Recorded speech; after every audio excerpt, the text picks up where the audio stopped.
llama Benjamín. Nos dimos cuenta de esta deficiencia porque cuando era muy chiquito, cuando era, bueno, bebé, le empezaron a poner las vacunas y él generó un gran hematoma en su muslo. Entonces cada vez que lo llevábamos al hospital, porque desde chiquito cuando comenzaba a gatear con todas ya las vacunas me decían que era su piel sensible nada más.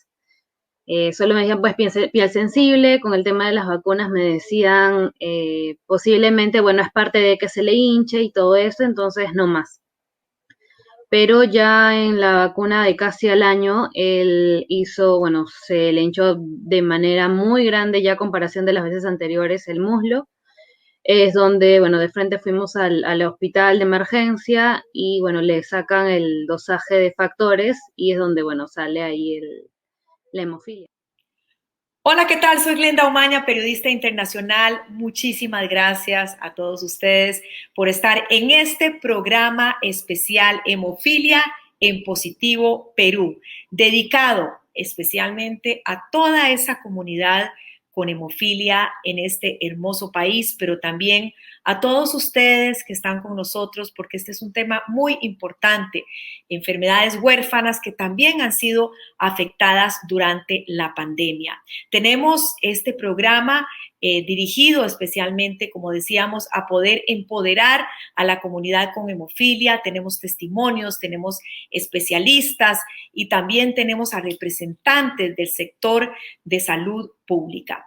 Voy primero a presentarles precisamente a nuestros invitados de hoy. Van a estar Vivian Agüero, ya la estábamos viendo anteriormente, ella es madre de Benjamín, un niño con hemofilia. También nos va a acompañar el doctor Huerta, destacado médico, especialista en salud pública y, por cierto, peruano, que todos ustedes conocen.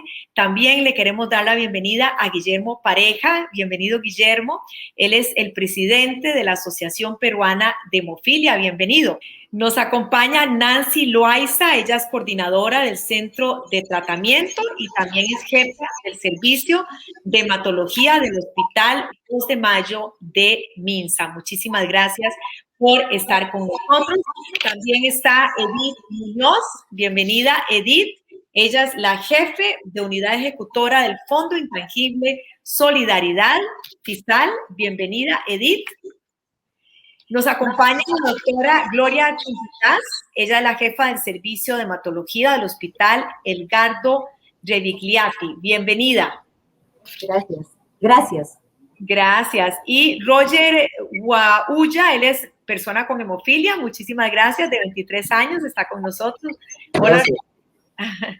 Y el doctor Cristian Díaz Vélez, él es el director del Instituto de Evaluación de Tecnologías en Salud e Investigación de Salud. También va a estar con nosotros Javier Álvarez, persona con hemofilia, y desde New Jersey nos va a acompañar un peruano que se ha destacado también en el mundo de la tecnología, persona con hemofilia. Él es Alexis Besillos. Pero bueno, antes de empezar con esta conversación, que estoy muy contenta de que ustedes estén con nosotros, vamos a explicarles brevemente, para todos los que no lo saben, ¿qué es la hemofilia?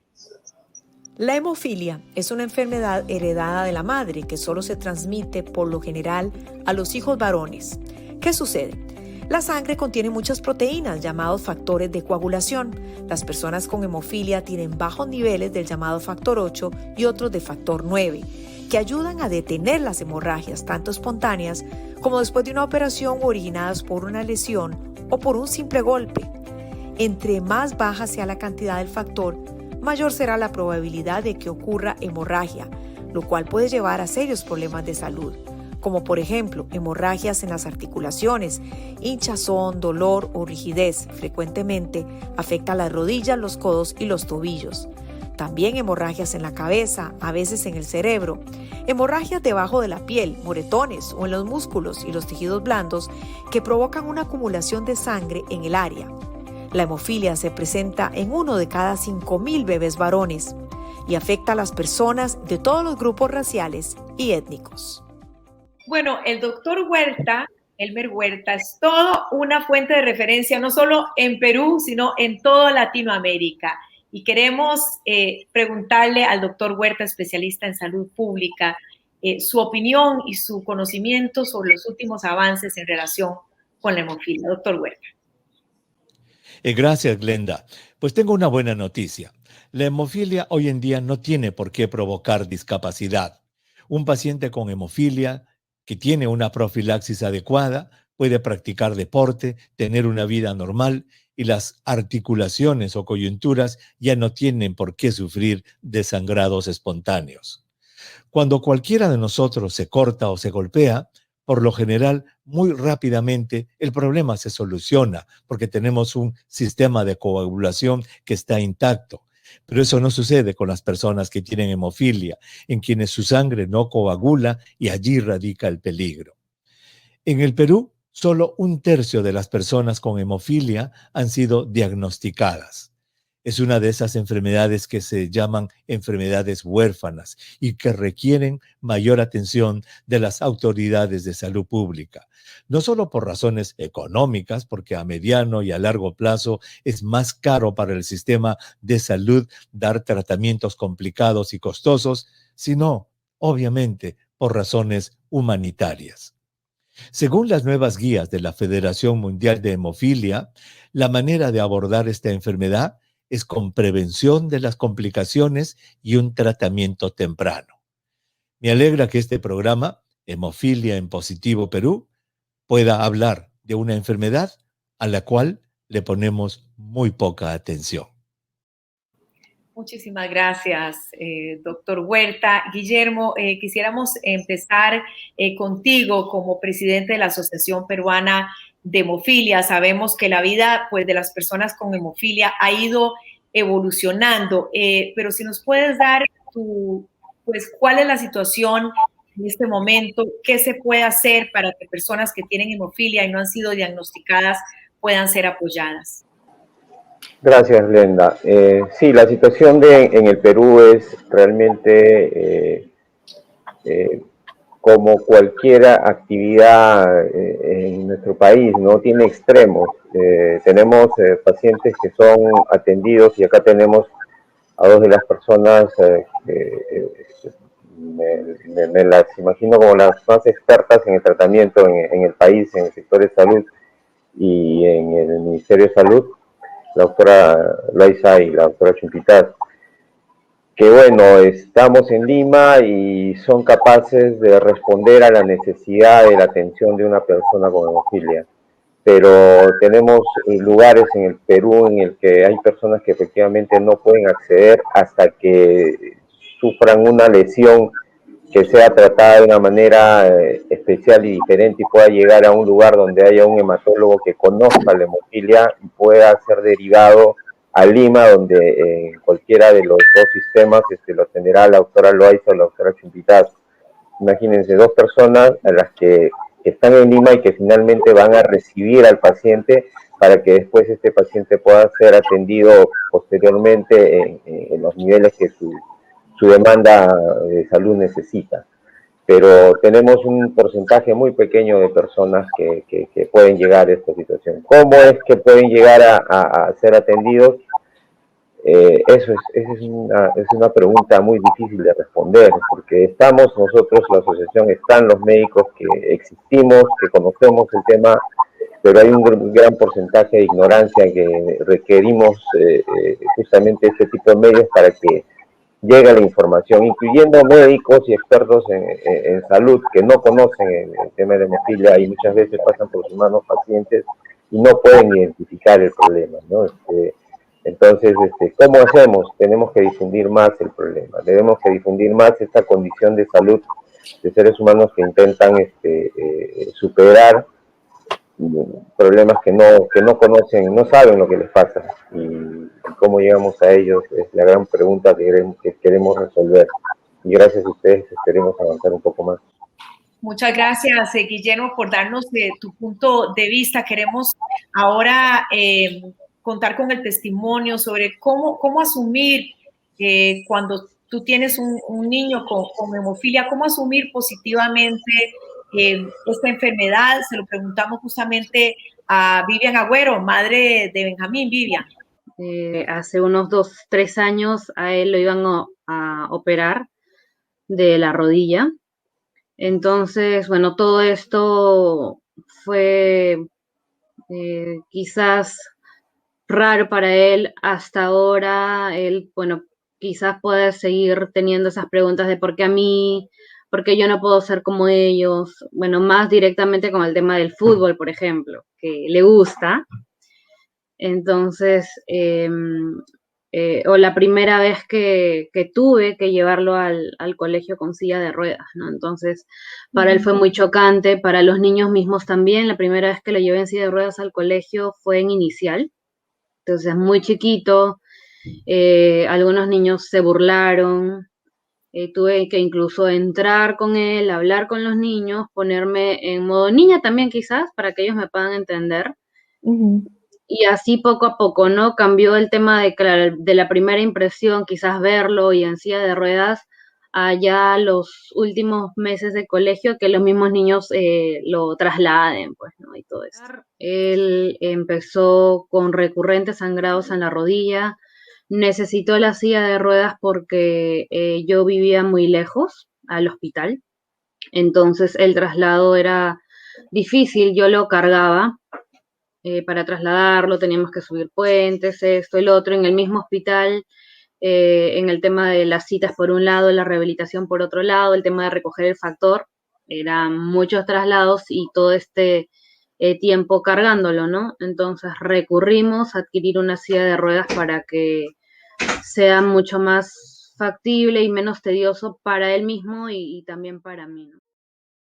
Muchas gracias, Vivian. Doctora Loaiza, me imagino que este testimonio de Vivian, que más adelante vamos a conocer un poquito más sobre su testimonio y sobre sus vivencias, pero me imagino que es una situación que se presenta continuamente. ¿Cuál es exactamente la atención que le dan o el tratamiento a estos pacientes en este momento, doctora Loaiza? Sí, bueno, en primer lugar, estos foros son muy importantes porque, y el término hemofilia en positivo, porque la hemofilia, por supuesto, de que es una patología muy compleja, que amerita no solamente lo que es el tratamiento, sino requiere un equipo multidisciplinario que lo dé un centro de referencia nacional, un centro de referencia, por eso es que la organización es fundamental, y aquí son 3 piezas claves, diría, para que en un país desarrolle la hemofilia, y que esto esté establecido ya a nivel mundial, los ejemplos que se siguen en base a los países, cómo han ido organizando este tipo de patologías que, como ustedes dicen, es una enfermedad realmente huérfana, es una enfermedad rara, que en nuestro país aproximadamente se estima 3.100 hemofílicos y que la tercera parte nada más la hemos identificado. Entonces, el pilar fundamental es la organización, y para esto es importantísimo las autoridades, o sea, en este caso el Ministerio de Salud y Salud, que son los dos entes, y aparte Fuerzas Armadas y Policiales. En cada uno tiene que haber una organización, establecer una red con centros de tratamiento. Actualmente tenemos 21 centros que manejan hemofilia a nivel nacional, 10 de MINSA, 10 de salud y 1 de hospital de policía, pero está centralizado, nos falta todavía, tenemos 8 regiones de las 24 que hay en el Perú, que solamente tienen centros de tratamiento.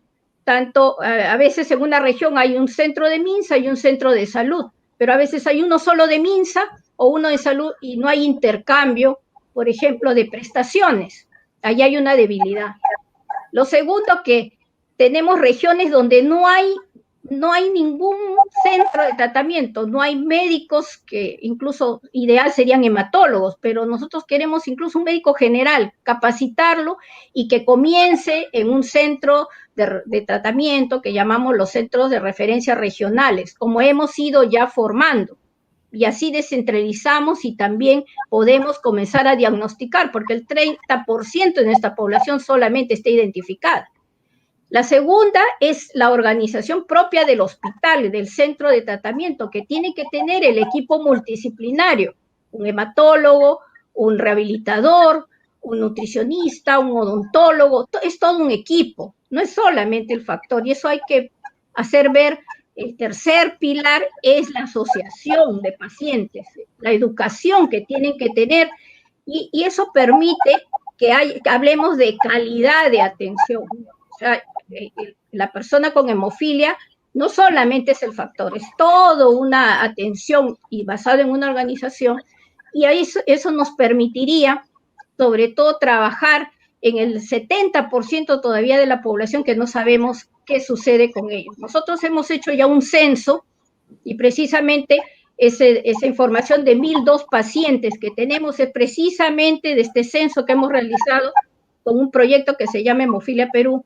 Es el primer censo que tenemos y realmente hace un año tenemos esta primera base de datos, que es un inicio para poder establecer prioridades y hacer ver al gobierno y a nuestras autoridades que tenemos que trabajar para identificar estas personas primero, la situación que se encuentran y comenzar a organizar en sus zonas, en sus regiones, para brindarles mejor atención.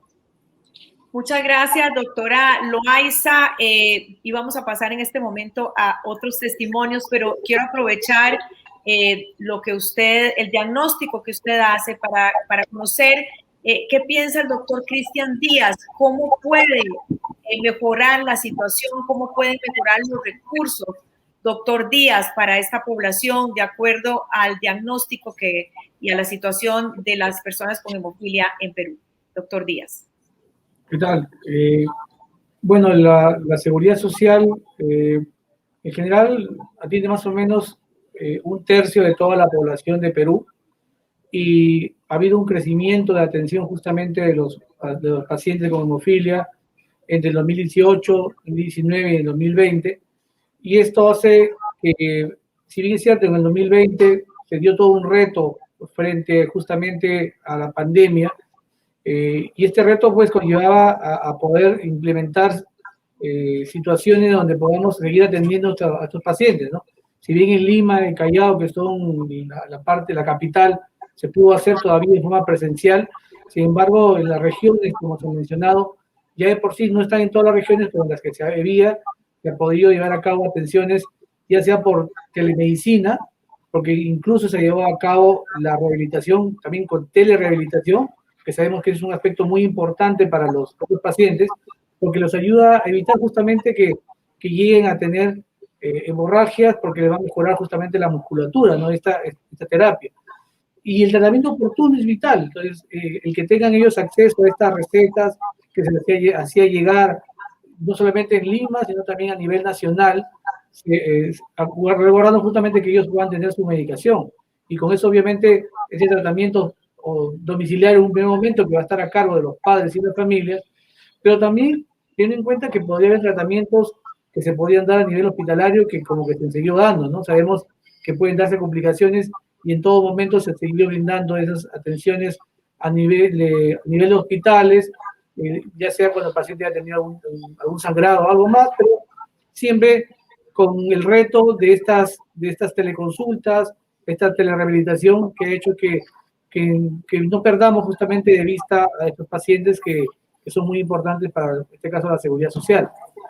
Y con esto, además, tenemos también que hay un programa, que este programa que tiene que ver con padres empoderando padres, donde los padres lo que hacen es guiar a estos padres que tienen ya un poco más de experiencia, van guiando a los padres que recién inician este proceso.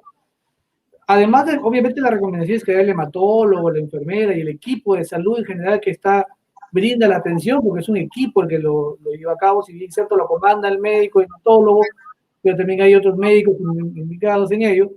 Pero los padres, en ese empoderamiento que ayudan a ellos padres a empoderar a otros padres, ayuda justamente para que estos puedan ir guiando y dando además una mejor atención a sus hijos, ¿no? Porque, y más aún en este contexto de pandemia, ha sido vital eso, porque justamente todos han estado en cuarentenas obligatorias.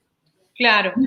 Sí, quisiéramos saber también, obviamente, qué piensa la doctora Muñoz y la doctora Chumpitaz y qué dice Guillermo como representante de la asociación. Pero antes vamos a escuchar a Javier Álvarez, persona con hemofilia de 40 años, quien nos comparte su testimonio.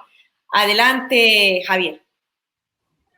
Bueno, en realidad yo era bastante pequeño, tenía aproximadamente 1 año de edad cuando me pusieron una vacuna intramuscular en la nalga y comencé a sangrar, comenzó a hincharse, a inflamarse y mis padres, pues alertados por esto, fueron por diferentes hospitales aquí en Lima y hasta que después de varias visitas de varios consultorios, un médico les pudo decir que yo tenía hemofilia en el año 83. Bueno, definitivamente la forma de crianza que yo pude notar inicialmente fue que me marginaban un poco en lo que eran los juegos, más que nada con los amigos del vecindario o con los primos de mi misma edad. Entonces sentí que era como que marginado al inicio, ¿no? Después poco a poco comencé a entender que era por mi hemofilia porque no podía jugar, digamos, de la manera usual que jugaban mis primos, mis vecinos. Bueno, si hablamos específicamente de mi niñez, en realidad el tratamiento en Perú era muy, pero muy, digamos, complicado porque teníamos que ponernos plasma fresco congelado, crío precipitado, que era lo que normalmente me ponían por mi hemofilia A. ¿Y eso qué significaba? Que tenía que ir al hospital, mis padres tenían que buscar donantes de sangre, inclusive compraban los equipos para la transfusión, básicamente. Entonces, cada vez que yo me ponía mal, mi día era ir al hospital y demorábamos desde fácil las 8 de la mañana hasta las 12 del mediodía o 1 de la tarde. Entonces me hacía perder colegio, aparte que me demoraba en la atención, inclusive hubieron ocasiones en las que no había donantes, entonces no había cómo atenderme y fue bastante duro. Recuerdo muchos episodios en los cuales estuve llorando literal del dolor porque no podían detenerlo ya que no había la medicina, ¿no? Gracias, Javier, por tu testimonio. Y Edith, quisiera preguntarte, como jefa de la unidad ejecutora del Fondo Intangible de Solidaridad, FISAL, esta es una enfermedad que requiere un tratamiento de por vida, por lo tanto es de alto costo. ¿Cuál es el contexto actual en Perú para las enfermedades raras y huérfanas desde el punto de vista de FISAL? Bueno, en primer lugar, muchas gracias por permitirme participar en este foro tan interesante, en el cual tenemos prácticamente reunidos a todos los actores, tanto desde el punto de vista de paciente, de asociación de pacientes, de médicos tratantes, que son IPRES, y también desde el punto de vista de financiamiento en este caso. El Fondo Intangible Solidario de Salud, FISAL, es una IAFA, es decir, es una institución administradora de fondos de aseguramiento en salud. Por ende, nosotros estamos en la obligación, diríamos, de financiar aquellas enfermedades consideradas catastróficas o de alto costo. Dentro de ellas, las enfermedades raras y huérfanas. Todos sabemos que en nuestro país se ha dado la ley últimamente, la 29698, que es la ley que declara de interés nacional y preferente la atención y el tratamiento de personas que padecen de enfermedades raras y huérfanas, y en ese contexto está considerado la hemofilia.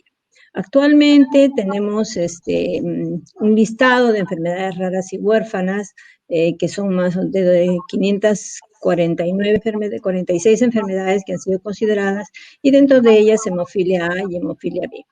Nosotros, como Fondo Intangible Solidario de Salud, lo que hacemos es transferir los presupuestos de manera prospectiva a las IPRES, que son las instituciones prestadoras de servicios de salud, en este caso principalmente hospitales e institutos, quienes tienen a su cargo la atención de estos pacientes. El financiamiento se inicia desde el diagnóstico definitivo. Y como bien dijeron la doctora Nancy, por ejemplo, de que en el Perú todavía estamos con dificultades para poder realizar un diagnóstico temprano de estos pacientes, que la cantidad de pacientes aún es una tercera parte la que estamos llegando a diagnosticar. Y por ende, a nivel de los establecimientos de salud, podrían nosotros garantizar el financiamiento desde el diagnóstico definitivo, como vuelvo a repetir. ¿Qué financiamos? Financiamos los medicamentos, financiamos los insumos médicos y si algún procedimiento especial también, ¿no? Todo este tipo de financiamiento está dado gracias a las transferencias de Tesoro Público que recibimos como FISAL y que tratamos de administrar de manera eficiente. Pero disculpe, si nos aclara un poquito, es decir, en este momento hay financiamiento para el tratamiento de, según lo que usted nos está diciendo, desde el punto de vista de FISAL, de toda la población y la comunidad con hemofilia. De aquellos pacientes, básicamente, que son afiliados al Seguro Integral de Salud. Esa es la condición, que sean pacientes asegurados al Seguro Integral de Salud y que tengan diagnóstico definitivo. Esas son las dos condiciones por las cuales FISAL tendría que financiar a estos pacientes su tratamiento de hemofilia en los establecimientos de salud públicos con los que nosotros tenemos convenios. Gracias, Edith. Guillermo, quisiera preguntarte cómo estos recursos que están a la disposición realmente están llegando a esa población. ¿Cuál es la realidad que tú ves, Guillermo? A ver, tenemos dos dimensiones del problema. Una en salud, que tiene la logística sanitaria instalada un buen tiempo con el tema de la atención con factor, y el MINSA que está haciendo el esfuerzo desde un tiempo más cercano. Todavía no se llega al ideal, ¿no? Al tratamiento ideal que viene a ser no solamente el que sean atendidos todas las personas, sino que sea el mejor tratamiento, el tratamiento estandarizado a nivel mundial, y no hablemos de primer mundo, sino del mundo latinoamericano. El Perú no tiene ese tratamiento que se da en el nivel de la mejor manera en el nivel latinoamericano, ¿no? Para acceder en el Perú, para acceder a las tecnologías sanitarias modernas, hay que pasar por una burocracia que dificulta esa cercanía que tiene que haber entre el paciente y su acceso a una mejor calidad de vida. Lamentablemente, en este momento hay tecnología que ya se está usando en otros países y que está cambiando realmente la vida de las personas, y acá todavía estamos empezando a hacer pruebas con un par de pacientes para ver qué va a funcionar, si va a funcionar o no va a funcionar. Cuando esto ya es verso hecho realidad en todas partes, ¿no? Entonces, sí es verdad que hay un esfuerzo por acercar y por financiar y por generar la atención que se debe, pero ese círculo no se termina de cerrar cuando el esfuerzo se siente mínimo de parte de los pacientes. El paciente no siente que están dándole el espacio que necesita para poder crecer. En el mundo hoy las comunicaciones nos permiten mirar qué está pasando al costado. ¿Qué está pasando aquí en el Perú? ¿Qué pasa en Trujillo? ¿Qué pasa en Arequipa? ¿Qué pasa acá en Lima? ¿Qué pasa en la avenida Grau entre el Hospital 2 de Mayo y 3 cuadras más abajo entre el Hospital Almenara? Y sentimos las diferencias en donde pareciera que un ciudadano peruano, más allá de que no llegamos al estándar internacional, pero en el Perú mismo no llegamos a atender a todos por igual, ¿no? El tipo de producto que se utiliza en salud con el de MINSA es diferente. ¿Por qué tiene que ser diferente? Si somos peruanos todos, ¿no? Tendría que ser el mismo estándar en todos. ¿Por qué no se ponen de acuerdo y definen un tratamiento en el que todos podamos acceder a lo mismo, ¿no? Y si hay tecnología avanzada y si hay tecnología moderna, ¿por qué no nos estamos sentando juntos a tratar de traer esa tecnología? Porque finalmente una buena atención al paciente va a resultar en menor costo en hospital, en médicos, en enfermeras, y una serie de temas, especialmente el humano, porque los tiempos de dolor, los tiempos de internamiento, los tiempos en que se suspende la vida de la persona porque está dependiendo de un producto para poder seguir existiendo, se acortan, y hacemos que ese ser humano pase de ser un dependiente de la buena intención del Estado a ser un activador del motor del movimiento que necesita el país. Tenemos personas muy talentosas en hemofilia, ahí está sentado uno de ellos. Roger es un ingeniero mecatrónico que ha estudiado en la UNI y que en este momento ya está en el mercado laboral. Hemos conversado o hemos escuchado hace un rato a Javier, que es un biólogo también, un muchacho que está enseñando y que es una persona muy avispada para tratar de infundir conocimientos en la asociación. Como él, tenemos abogados, tenemos otros ingenieros, tenemos médicos, tenemos personas que están metidas en el desarrollo del país porque han tenido la oportunidad, porque su familia pudo estar cerca de este tipo de atención, pero podemos tener más personas, podemos ayudar a más personas, a ese talento que está escondido dentro de la hemofilia, que los seres humanos en hemofilia tienen una capacidad de resiliencia increíble. Hoy día pueden estar tirados en una cama llenos de dolor, pero mañana que están bien, están luchando, están estudiando, están trabajando, inmediatamente se recuperan. Si esos tiempos de dolor se acortaran, tendríamos más personas influyendo en el desarrollo del país. Entonces, yo les digo, las intenciones son excelentes. Las personas que entran y salen los decisores que entran y salen de las posiciones importantes no terminan de escuchar la voz del paciente, que termina siendo el usuario final, el cliente final del servicio que ellos dan, y no se está llegando a la excelencia. Hay esfuerzos individuales, no puede ser. Esto tiene que articularse mejor. Las personas tienen que sentarse en una mesa y mirar mejor nuestro futuro. No solamente puede ser el esfuerzo de la doctora Chumpitaz, de la doctora Loaiza, o sea, individuos finalmente que no logran aglutinar a todos aquellos que tienen que sentarse en la mesa y tomar decisiones para que la vida sea mejor para todos, incluyendo para el seguro, para los presupuestos del MINSA, porque se acortarían, bajarían los gastos si tenemos a las personas con salud permanente. Gracias, Guillermo. Interesante, importante llamado. Doctora Chumpitaz, ustedes que están en el sector público, ¿qué se podría responder a Guillermo? También me gustaría saber la opinión, obviamente, de Roger y de la doctora Loaiza también. Doctora Chumpitaz. Buenas noches, Glenda. Bueno, trabajo en la seguridad social. Es cierto que nosotros pertenecemos al sector semi-privado, nosotros pertenecemos al Ministerio de Trabajo. El presupuesto viene de los trabajadores y de los empleadores. Salud ya tiene más de 30 años tratando a las personas con hemofilia con factores de la coagulación. Tenemos además, por ejemplo, Vivian, su hijo, el Luisito Benjamín, es nuestro paciente. Él tiene inhibidores contra el factor 8. Él recibe factor 8, perdón, ya no recibe factor 8, recibe complejo protrombínico activado o factor 7 activado, que son de alto costo, pero la vida no tiene precio.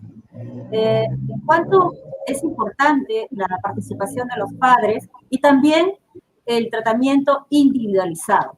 No podemos hablar de tratamientos masificados, en masa, porque definitivamente cada paciente debe ser tratado así. No a todos les va, las dosis inclusive de profilaxis van a ser diferentes en cada niño y de acuerdo a cómo va la evolución del pequeño. Y termino solamente diciendo, bueno, Roger, si aquí está con nosotros, tiene 3 semanas de operado de apendicitis. Ayer nos ha llegado a la consulta, ha llegado a emergencia un paciente nuestro con hemofilia y con infarto cardíaco, con infarto del corazón. Se le ha puesto, ese tipo de pacientes recibimos en la seguridad social. Pacientes que nos retan, que hacen que usemos todas las capacidades, como pide el señor Pareja. ¿Y qué tenemos que hacer con el señor que está con el infarto? Tiene que recibir antiagregantes, porque si no, se vuelve a ocluir y vuelve a tener otro infarto. ¿Y qué tenemos que darle? Una dosis baja de factor para que no sangre en el estómago. Entonces, no encontrar el punto medio, eso es lo que tiene que hacerse en equipo, trabajando en equipo y de manera coordinada. Gracias, doctora. Roger, ¿te consideras privilegiado que has podido recibir los tratamientos y los cuidados necesarios, Roger? Buenas noches. La verdad que sí, me siento muy agradecido también con el Seguro Social por darnos el tratamiento bien mensual, que nos dan todos, y también que nos dan para nosotros aplicarnos en la casa. Eso nos da bastante facilidad para llevar nuestra vida normal, para hacer nuestras cosas normal y poder desarrollarnos de manera normal como una persona que no tendría hemofilia. Si antes, cuando ya, como mencionó Javier, se usaba el plasma, era más pérdida de tiempo, era más duro el tratamiento. Ahora el tratamiento se ha mejorado y nosotros, los pacientes, podemos vivir una vida casi normal. También hay casos, hay situaciones, como menciona la doctora. En mi caso, por ejemplo, tuve hace 3 semanas una apendicitis y fue de un momento al otro, estaba desesperado. No sabía que tenía apendicitis hasta que vine acá y me diagnosticaron. En emergencia me atendieron bien, me diagnosticaron a tiempo y me operaron. Y también, junto a la operación, está siempre el hematólogo, el médico cirujano coordinando para ver las dosis, cómo se debe hacer el procedimiento y todo eso. Y es un trabajo en equipo que se tiene que hacer. Y finalmente, dar el mensaje de que este tratamiento, esta forma de recibir el medicamento y también las atenciones se debe expandir no solo en Lima, sino en todas las regiones, para que más y más peruanos podamos tener una vida plena. Claro, claro. Muchas gracias, Roger. Quiero ahora pasar a Alexis Bedillo. Él es un especialista en tecnología que es peruano, vive en Nueva Jersey y hablando de empoderamiento de pacientes, queremos escuchar, Alexis, tu testimonio y tu mensaje, porque este programa se llama Hemofilia en Positivo y en el caso tuyo este ha sido el enfoque que le has dado a este padecimiento. Adelante. Y muy temprano aprendí que si yo no hacía algo y no tomaba yo la actitud adecuada, nada iba a cambiar para mí. Pero quiero ser bien claro, la actitud adecuada en muchos casos para un niño hemofílico es, esto te va a doler, aguanta, vas a tener 5 días o 2 semanas de dolor constante que no vas a poder dormir, pues tienes que soportarlo. Esa es la actitud adecuada. Y obviamente hay momentos, porque quiero que se entienda bien esto, la idea de tener una condición como hemofilia no significa que estás todo el tiempo en constante dolor. En muchos casos sí, pero en muchos casos es simplemente un impedimento físico. Luego que pasó la etapa del dolor, pasas mucho tiempo que no puedes caminar, no puedes desplazarte, pero todavía tienes un cerebro y un par de ojos, puedes leer, puedes educarte, puedes usar tu computadora, puedes ir creando esa realidad que mencioné en el primer punto. Lo que me ayudó fue que desde muy pequeño me encantaba leer de todo. Tuve la suerte de empezar a aprender inglés muy, muy temprano también, porque sí debo de conocer que en mi casa tenía profesores particulares, tenía acceso a un tipo de educación que entiendo que en otras condiciones económicas no es posible. Muchas gracias, Alexis. Y también vamos a regresar ahora con Vivian. ¿Cómo se siente? ¿Cómo se siente una madre con un niño con hemofilia? Vivian. Tengo a mi favor el tema de que aprendí quizás a la mala, como quien dice, en todo este aspecto, en todo este tiempo, uno aprende cosas, ¿no? Lo digo a la mala porque muchas de las mamás no estamos capacitadas mentalmente y psicológicamente para hincar a nuestros hijos, ¿no? Simplemente nos duele el mismo hecho de verlos, que lo hinquen, y el tema de que nos toque a nosotras mismas hacerlo es muy duro, ¿no? Pero dentro de, y por lo mismo que yo vivía lejos, ahora vivo más cerca, me mudé, pero yo vivía muy lejos y el incluso en la actualidad se le inyecta 3 veces por semana. Entonces era 2 horas en carro en ir al hospital. Bueno, la medicina, el factor le ponen rápido, ¿no? En 15 minutos. Pero eso, ¿no? Quizás media hora o 2 horas, perdón, en ir, la media hora en que le pongan, 2 horas nuevamente en regresar, era muy tedioso, entonces tuve que aprender a aplicarle el factor. Y eso sí, también nos ha unido, ¿no? De pronto crea un vínculo muy fuerte y de confianza también, porque hasta dentro de quizás cuando tienes sangrados y necesitas ir a una emergencia es un tema de mejor ponme tú y que no me pongan las enfermeras, ¿no? Porque ese vínculo hace que yo también conozca sus venas y sepa exactamente dónde hincar, ¿no?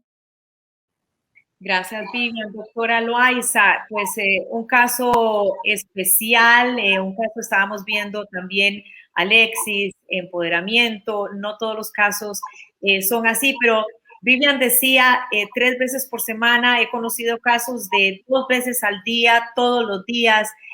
Ya esto no es necesario, como decía el doctor Huerta, existen nuevas terapias de acuerdo a la Federación Mundial de Hemofilia que deberían llegar ya a Perú, doctora. Sí, bueno, yo que empecé realmente en mi centro es que iniciamos nosotros el tratamiento de la hemofilia en el Perú en el año 2000. Antes del año 2000 no se hablaba de tratamiento, no había, el Ministerio de Salud no había comprado nunca los concentrados de factores. Y nosotros empezamos el año 2000 y ha sido una batalla larga. O sea, ya yo llevo 20 años lidiando con hemofilia y lidiando con esto con las autoridades, porque precisamente fue la lucha que prácticamente lo hicimos los médicos. Por eso es que es importante que esté la asociación, porque el empoderamiento del paciente es fundamental. El avance que se ha hecho en los centros tanto de salud como MINSA, bueno, en MINSA hablo sobre todo porque salud caminó mucho antes que nosotros, fue prácticamente los médicos. Y los médicos hemos tenido que ir al Ministerio de Salud a tocar las puertas al Seguro Integral de Salud, a la OPS, haciendo ver la importancia del acceso al tratamiento. Perdón, ¿y cuál ha sido la respuesta, doctora Loaiza? ¿Cuál ha sido la respuesta con ustedes? ¿Han tenido que ir a tocar esas puertas? Entonces, en primer lugar, el acceso al tratamiento. El señor Pareja dice que no hay, por supuesto, los protocolos, el gran problema es la burocracia. Nosotros usamos ambos, tanto MINSA como Salud, los concentrados de factor plasmáticos. En primer lugar, que son los que están, establecidos ya no en el primer mundo, los del primer mundo pasaron al recombinante. Los recombinantes no están llegando a Perú todavía por los costos. Nosotros lo que queremos es cobertura, que todos los hemofílicos identificados tengan igualdad en el tratamiento. Y la igualdad tanto MINSA como Salud. O sea, MINSA da el tratamiento domiciliario, entrega el factor. Incluso nosotros tenemos, los concentrados son similares, tanto de MINSA como Salud, ¿no? Pero ¿qué sucede? Que se han ido incrementando las compras, nosotros hacemos licitaciones nacionales y se transfiere el factor a través de Senares, manteniendo la cadena de frío, a los 10 centros, a los 10 centros que tenemos a nivel nacional. Pero en primer lugar, es importantísimo para tener el acceso al tratamiento, conocer e identificar dónde se encuentra el hemofílico. Y por eso es que es importantísimo, en primer lugar, el censo nacional. Y el censo también no solo interviene el área médica y sobre todo los de primer nivel, y eso es precisamente la semana pasada hemos estado así en un foro con las enfermedades huérfanas y hemos, en primer lugar, establecido que se va a hacer una capacitación a los de primer nivel. Hablamos de los postas y centros de salud, donde llega el hemofílico, como el caso de la señora, para que los colegas que identifiquen, a veces en los centros de salud no hay médicos, en las regiones muy alejadas, en los pueblitos muy alejados, entonces ahí es donde tenemos que primero capacitar al profesional de la salud, ideal un médico, pero puede haber de repente a cargo, a veces hay hasta un técnico nada más a cargo de la posta, entonces fundamental para la identificación es el conocimiento y poder, segundo lugar, tener el acceso al tratamiento.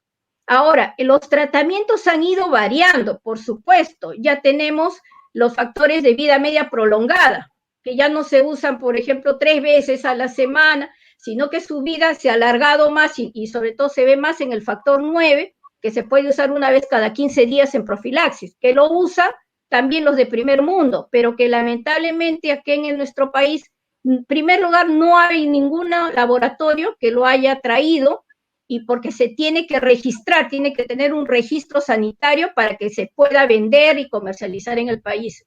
No ha llegado ese factor.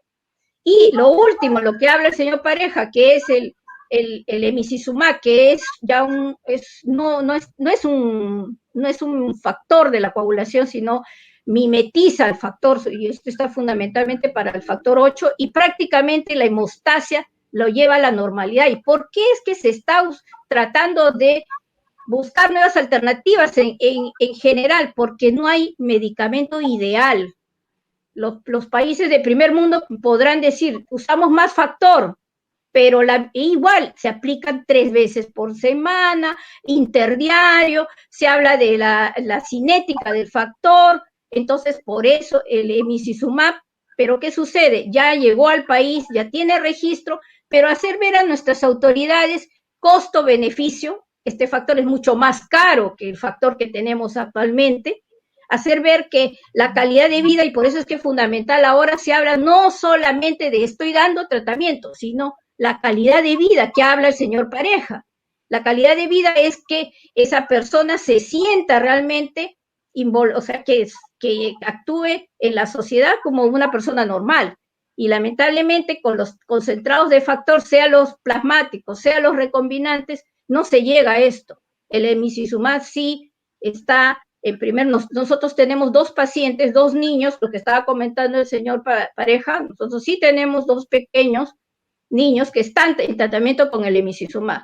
En primer lugar, son subcutáneos, entonces ya no está aplicándose en la vena, la aplicación es mucho más fácil, la madre lo aplica. Segundo lugar, como se le enseña a la madre, inicialmente semanal, luego pasa 15 días y ahora está una vez por mes,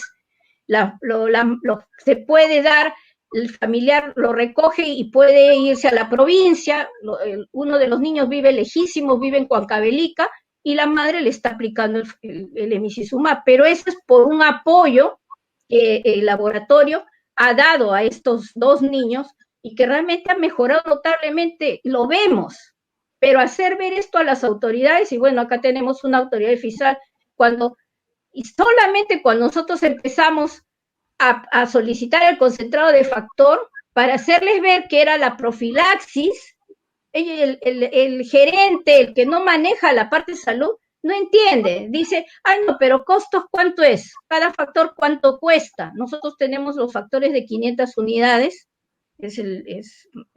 que cuesta más o menos 650 soles, entonces hacen costos. Ah, no, pero esto cuesta tanto. Pero nosotros hacerle ver, y la calidad de vida, puede haber personas, como dice la doctora Chumpitaz, que pasan ya de los 40 años, ya tenemos personas, antes se morían en los primeros años, en la adolescencia, o llegaban discapacitados, ahora esa población ya no la tenemos. Sin embargo, como bien lo dice, es un malestar esa señora que tiene que llevar a su niño, porque todavía no puede aplicarle 3 veces a la semana, es probablemente que ella no trabaje, o si trabaja tiene que ver sus horas, si es un niño, entonces todo ese aspecto no se costea, porque si nosotros hiciéramos un costo real, el beneficio de un producto que entre comillas es más caro, por la que la tecnología es totalmente diferente, cambia totalmente la vida de esa persona. Cambia la vida.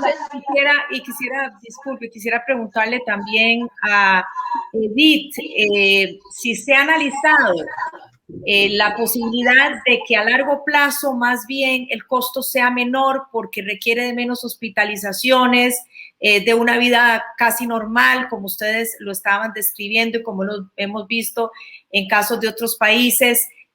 ¿Usted qué piensa, Edith?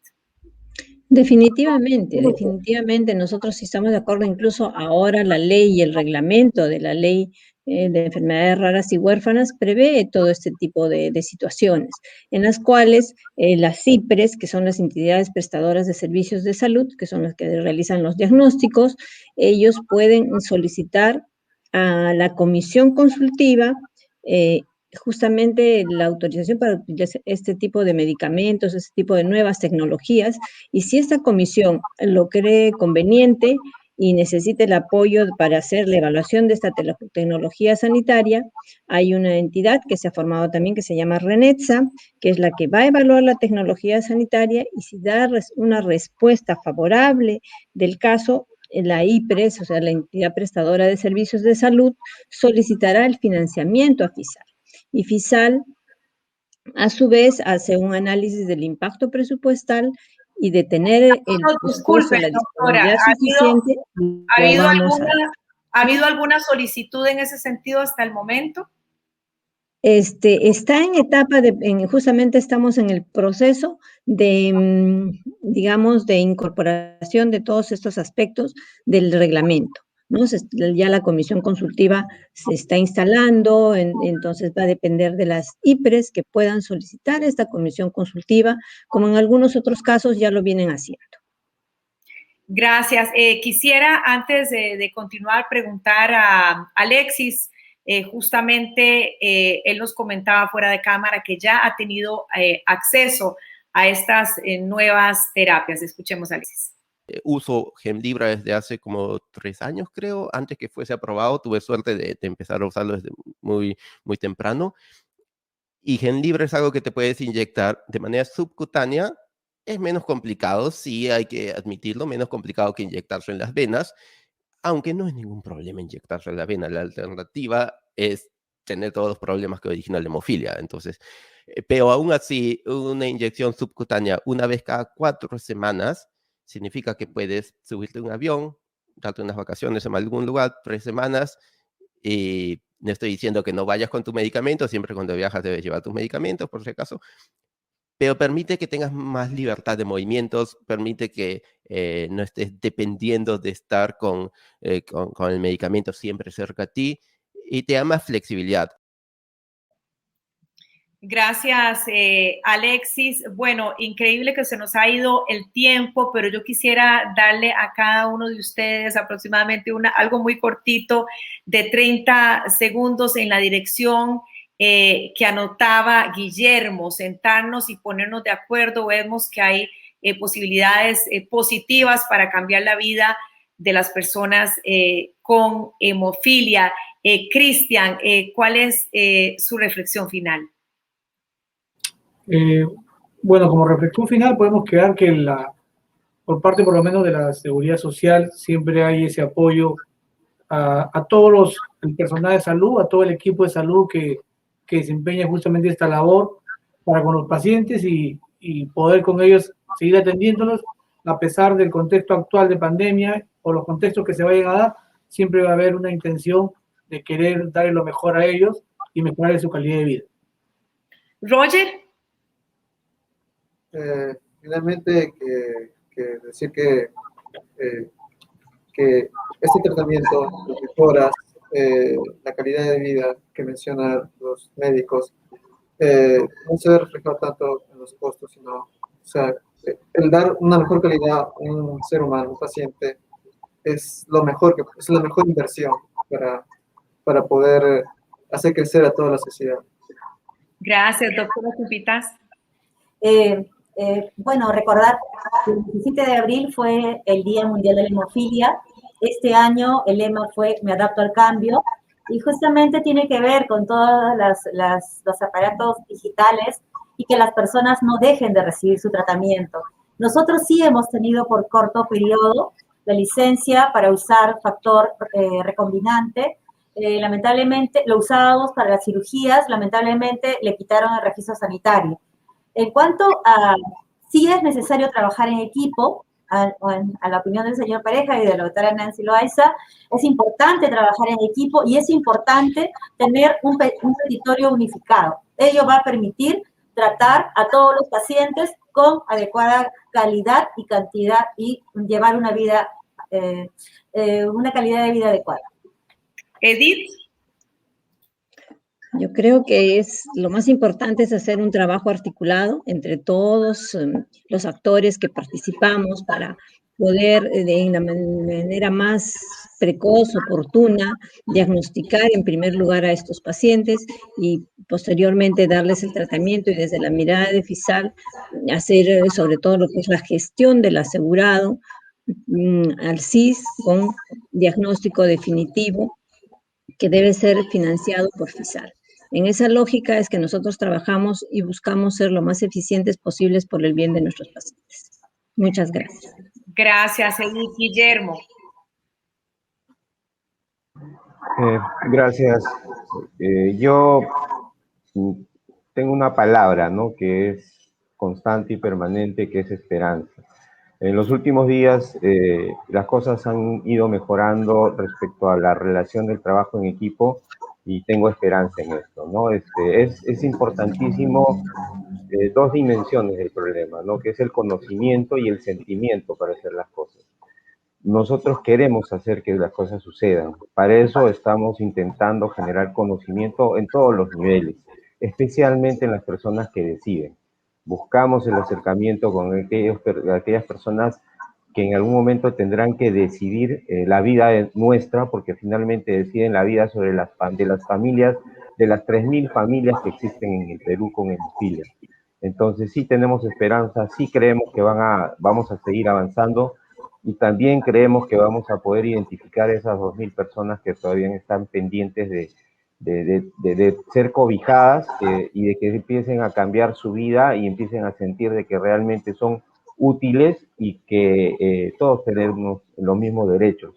Y por eso me esperanzo mucho en el conocimiento de dos personas que están acá que son esenciales para lo que va a pasar en el futuro. Son la punta de lanza de lo bueno que las familias hemofílicas van a vivir. Y me da gusto estar compartiendo últimamente estos espacios con ellas, porque realmente mi emoción va en ese sentido, en la esperanza que tenemos sobre ellas. Gracias a ustedes por este espacio. Gracias, Guillermo. Doctora Loaiza. Bueno, agradecer la participación de todos y yo creo que la palabra es la unión y la organización. Pensar en Hemofilia Perú, no en sistemas de salud, sino, como bien decimos, tener estándares de calidad similares y trabajar todos con un estándar igualitario.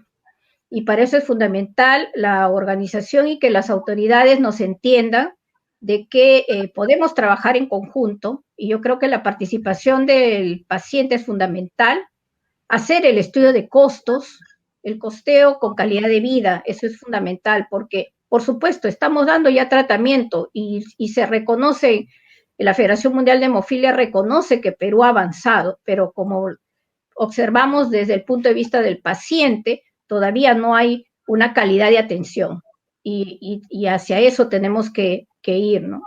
Ver y establecer cuáles son las brechas, comenzar a cerrarlas y tener mejores tratamientos, ¿no? Y para eso hay que demostrar, no podemos decirlo simplemente, sino que tenemos que trabajar con cifras, tenemos que trabajar con costos para poder hacer ver que si hay otras alternativas terapéuticas que a la larga son mejores y que permitan calidad de vida, hay que demostrarlo.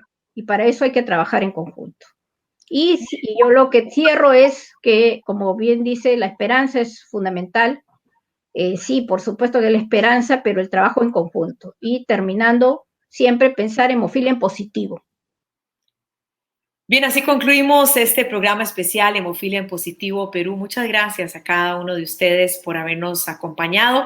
Quedan todavía muchos desafíos, pero que hemos querido aportar este granito de arena sobre la necesidad de conversar más sobre este padecimiento que afecta pues a unas 3.000 personas. Soy Glenda Umaña y muchísimas gracias por habernos acompañado.